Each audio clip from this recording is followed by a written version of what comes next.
Audio Jungle. Bibia se sama bibia kwaba eva joje visual so said here nhihye ne tie no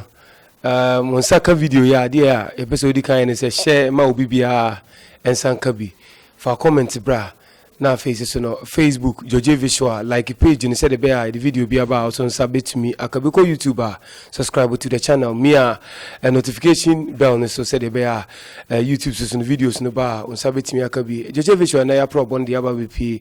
paninkese ba ko efie or former MC Edema Brekum East Municipal Assembly, Honorable Opoku Buachi Yadom, or also a former parliamentary candidate Edema the National Democratic Congress Party in Sabre Yaba Nifia and Babaji Komba Kunimi Nibi Afa COVID-19 na fe yasin share bra ba homogenia ba kumi nibia ya oyene ya Hebrekum puntu so kakra mema wachi yemo na boko de nyame na dum me ho ye pa share ya che nyame na yesu ya che pa so far COVID-19 abama say ne bibia asesa kakra be na kafa COVID-19 the mechanic say COVID-19 ya jere the aba ama niema a change me make I say the biggest reform yet menya or ya bruce because I change bibia ama ijuma echo down school 40 fie you say one na say me nose marks and any and say me kasa want ya kasa me the nose marks na ashe me ho but yare no ehu said there is atre afa wiase baabia e hwase kura eyan course wo wiase ha dem say kakra bi enti yade a ehu but also yina so ye hwe hu so yie yem wash yensa na yen use your sanitizers na yen di ehuni ye fie ena ye bibia ye bibia no yen di ehuni se be ya yare no we etimi kan na me pa ye park se ne se ye betimi anya vaccine kura twi ne kan simple dinya awambo drobi asentete mewa de yede wo no se be ya obi antimi nya bibio and they say bason ten ya so far we hear nhihye ya aban ye I trickle down to Brekum East Municipality we hear nhihye aban ya woni say aban no egusu a onam kan mo betimi aboama COVID-19 yetimi akono se de ese akono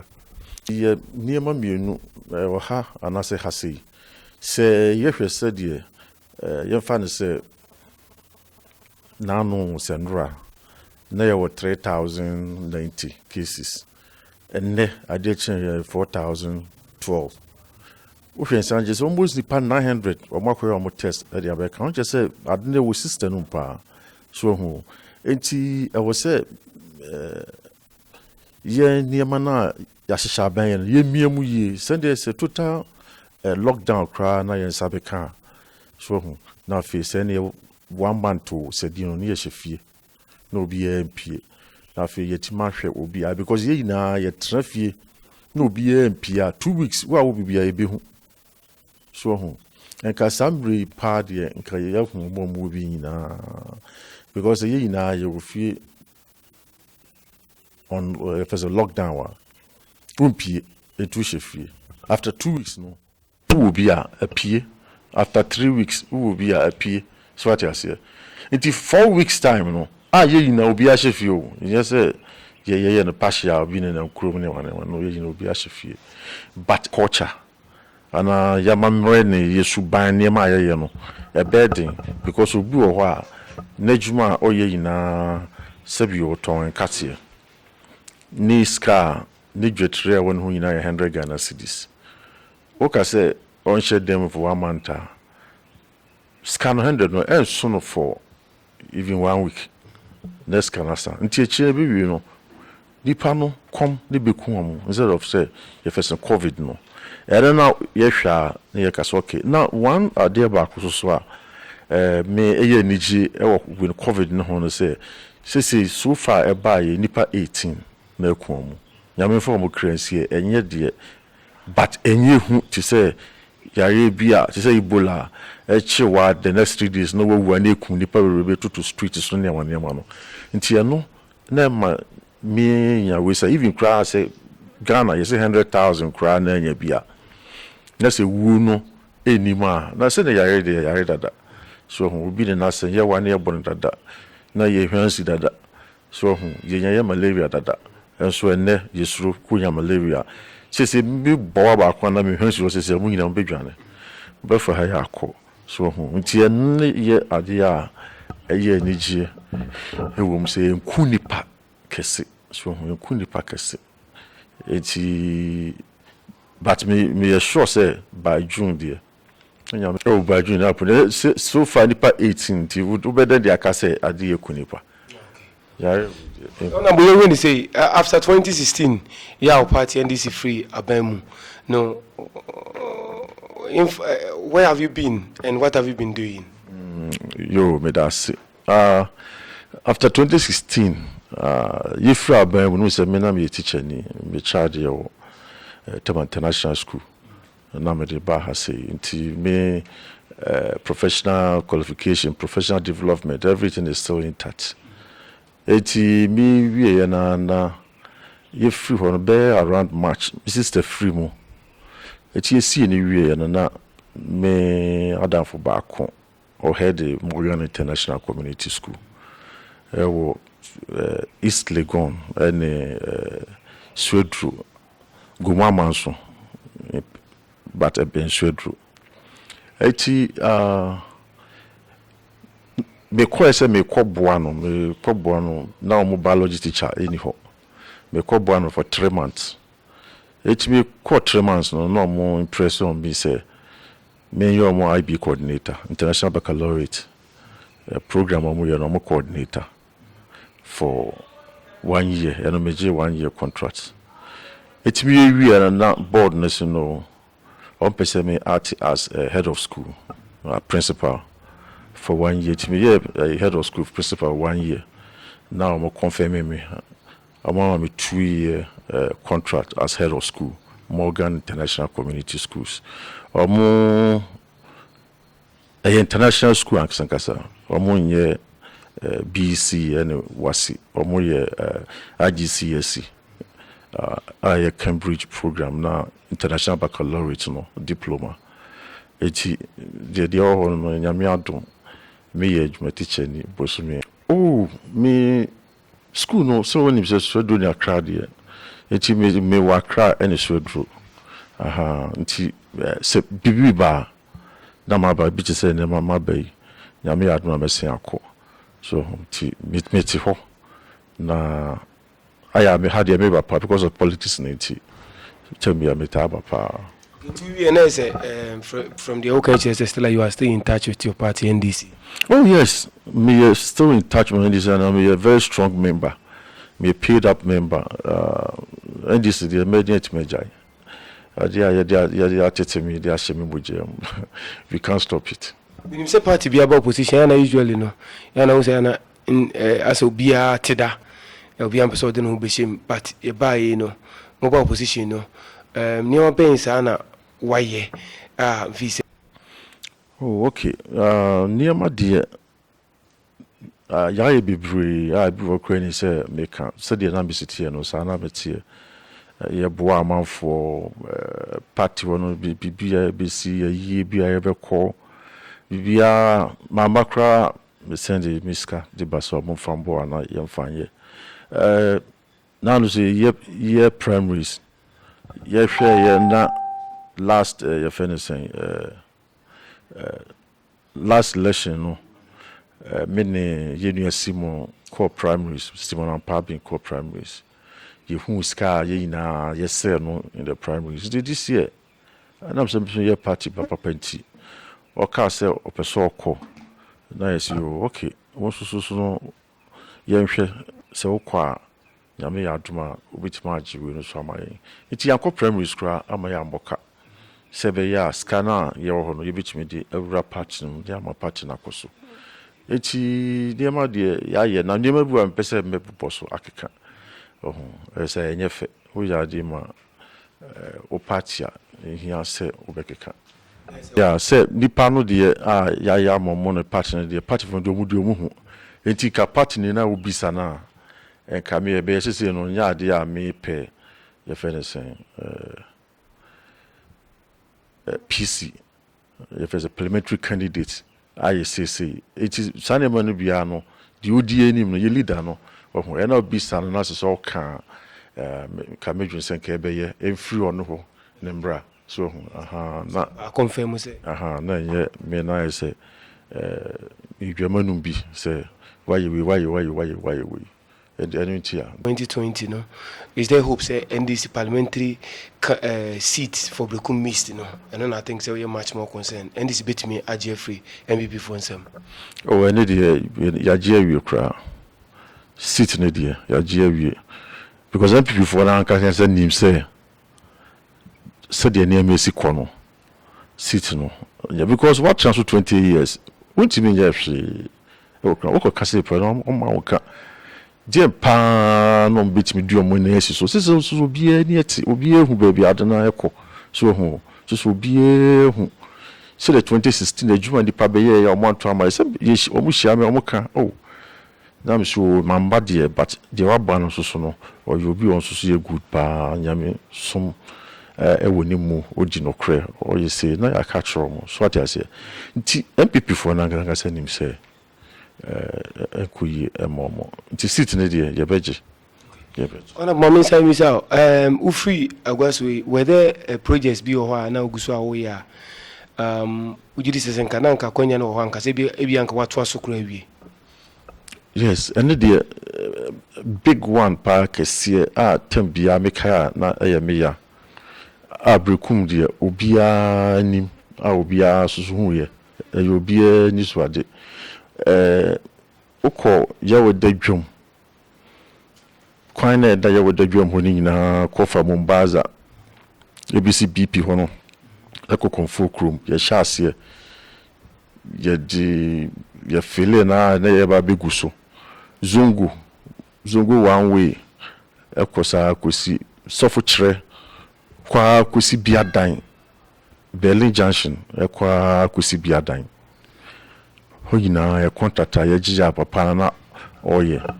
na ye free so ka ye free so na menu say akon betwa so because Brekum akwan de ho asem adin wo kroma se ntitime nyu obi man ba ya na de na yinim say enka on betwa so na omojai kisi kwan ni na asiase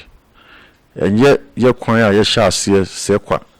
to Brekum adom chese wo de awura Brekum wo de akofa zongo one way ka zongo one way no nka kwan no ka ho na chiba so chiba ring road no so ndura me kofa so kwan no nipa desani ahwes because onyo ni ye ama kwan no mu achim yi no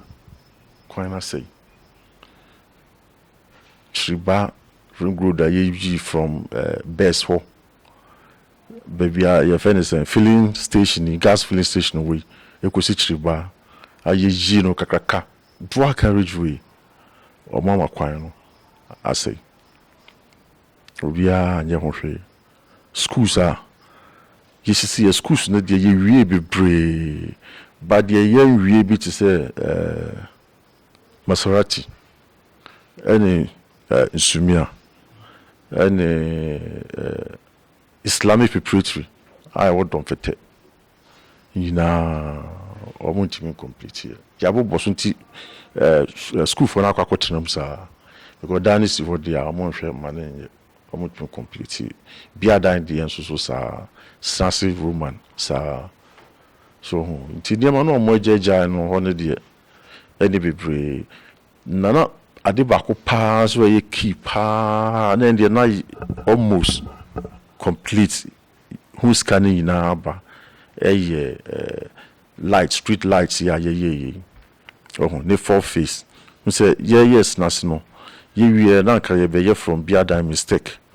the free mistakes BC Hospital Junction ho na fi ye de bi so free Graceland ne store na bronsan ho no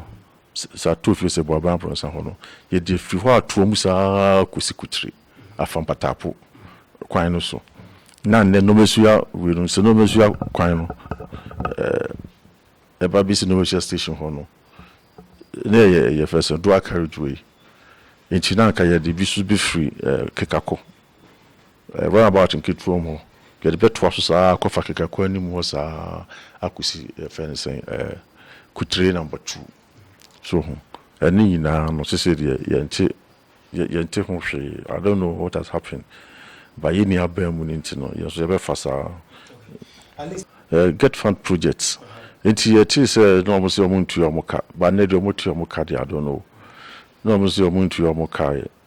enti o suspend payment say o mo hwe mu o mo hwe nkratem ahwe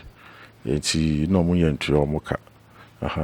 enti no but ye fairness no de lies no de ye wo skabi I find UDG just an urban development grant UDG no says can ye share as a municipal no and na ye the lights no enti the next consignment tranche UDG na eba no na ye action plan the Koma Accra Ministry of Local Government say we ne pese ye scanner omode ba no we ne pese ye enti say eba ye no omode ye something else I don't know but I can't tell no the ya award the contract what I say take a scanner ba ye na fi ya award the contract near there more okay contract no almost signed in 2011 yaban payni atamels abreso na adum contractor entity am be buy no na road na e ka ho na onye no so be call no several times also buy my call site e ko hwe say do carriageway so what I say with gutters where around but contract yetimi reviving yetimi revision so what I say depending of circumstances neniama it is unless omo ye first omo vary we contract no no for dia I don't know but that's what it's supposed to be but a bit much changing so omo na say scanner omo de be no anywhere they can vary the contract the specification omo the man no initially no I'm not suit to the current way enti the minimum say go na omo yi sanema we na free mu that one I can't tell but sa kwan no say the isusu no say anchemu a the asembeba it's very dangerous sa kwan no say it me chemu na che say car nam afa na car so nam fa so obi ko say no obi ko say na middle no ho because say this say wo kwa obi a na baby o person esunti we so bi nam ha no bi nam say obi kra eba say no na free no you say esa enye papa enye safe kra anti road safety for no so mutie me a mutie mo mamojnya na omonye okay that's it yes I mean say na yenhwe ese kroi opia na say programs how do I mo ama no nyina complain say kroi eniama ka na ekachi honorable say me bisa opa what be pani na sabe waba fan say because of change of government you know ochira wade dia pa na ugidi say ha dwinti akro no akachi more politicians anadi ntia kroma politics adia ma brukum akachire nyina ya politics ye bibia ya politics ye be shase adia enye politics kra no near the politics room ubi Wallace from an opakusi enyimre e obrekum politics so what I say yen tra ho en boom as one person ka say we ni hia yen ti yen wie ansana yakoye yen politics why ya dear pa o se ni pa so ya dear o hia encouragement o hia say o be patient in crime so ho bola bi aka ho aban asede se bola otimi yi free ho we yi free ho why na dwun say obe piska because enye amamu enye easy getting money sikadie ye adwuma no this wa lobby wo ko hase na rewe na wia what to bola na free ho no nsem amanfo be kan because oye MPP ni eye ne de say NDC ni to bola ana oye NDC ni eye ne de say MPP ni to bola so ne dey once na ene ya rewe na Ibrahim so ho se kwan a not no crash so ye ndi no crash yen even politicians ne ya hemfo nom ne manema no yen ka no crash bebre in fact say masa yes oh de obeka bia no na chese na pe obeka no crash nipa no so obeka no crash ache nipa na dia o say oye enye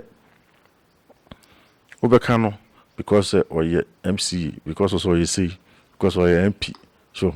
it mean ka ti brekum de senkaye yina yebom one na nka ye ko na ye ba me say me time enye seminar na ye ka MPP ni bi di mani pa mrebi ma me konya schools be 3 eba brekum from get found odwan so me yanko me mo abeje that is na ye ka say obi a ope ni kruyi wasu jiwi am so fako ha ma me ko hono muni bi tie so ye ji na na so de ko ba bi ase de ko no ye ko ye mo so because politics before I be free so na ye to boreholes ewu krasi pa typical villages eti yes free so we no na obi ko hu ye ndo twa de beto Brekum Citizens Union platform so nene amanfo obi no ka so ebe beta se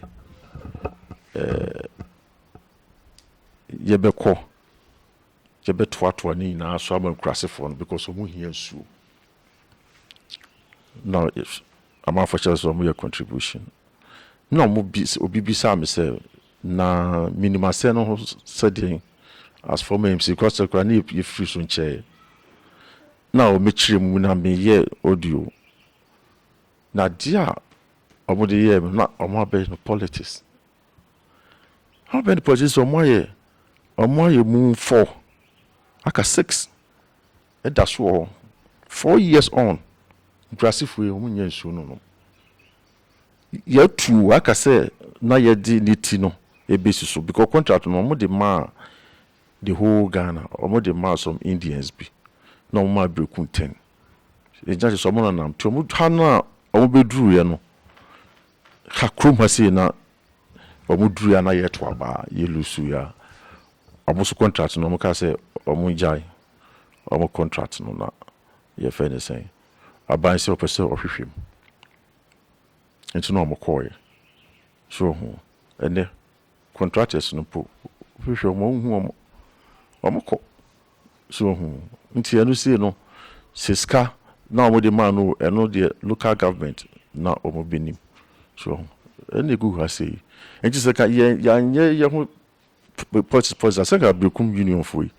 enkomo si awie ebia ne so omo say obesi toilet e wo station ho a so politics at the one time where she said the toilet na aka so Audio Jungle.